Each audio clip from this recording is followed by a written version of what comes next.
welcome back to my channel. My name is Maya and today's video is going to be kind of like a bake with me type video. I have 3 recipes that we just started baking that we really enjoy and I wanted to share with you guys. All 3 of them, all 3 of the recipes are low carb recipes. There's a low carb bread, a low carb cheesecake bites, and then a low carb banana bread recipe. Let's go ahead and get into the video. This first recipe is a low carb bread recipe. It calls for 1.5 cup of almond milk, 6 eggs separated, 1/4 cup of butter that is already melted, 3 teaspoons of baking powder, 1 pinch of salt, and 6-ish drops of liquid stevia. And this recipe also cooks at 375 degrees for about 30 minutes until it passes the toothpick test. So as you can see in this next clip, my son, every time he hears me mixing something in the kitchen, he always comes and brings a chair up and he just wants to help. So I enjoy it and it's so cute and I just let him do it. So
now this next recipe is low carb cheesecake bites. This recipe calls for 16 ounces of softened cream cheese, 1/2 cup of sweetener. I use the monk fruit sweetener, 2 large eggs, 2 teaspoons of vanilla extract, and then also you can add like raspberries or strawberries or any kind of toppings that you want on these.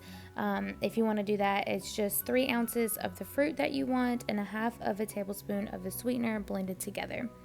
Now, the first time that I tried to make this recipe, it did not turn out good whatsoever.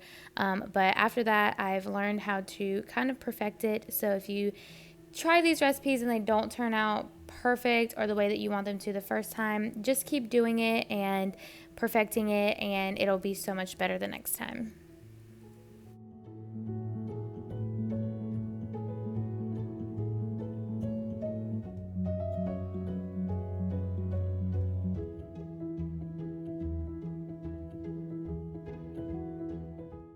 These cheesecake bites cook at 325 degrees for about 25 minutes until the middle of them are jiggly.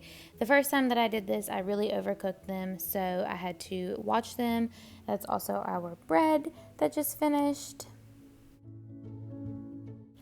In this last recipe is a low carb banana bread recipe. This recipe calls for 1.5 cups of almond flour, 1/2 cup of mashed up bananas, which is about 2 small ones or 1 large one, 3 eggs, 2 tablespoons of melted butter, 1/4 cup of sweetener, a teaspoon of baking powder, and this bread cooks at 356 degrees for about 40 minutes again until it passes the toothpick test.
you guys so much for watching today's video. If you liked it, please give it a big thumbs up and subscribe down below, and I'll see you guys in the next one.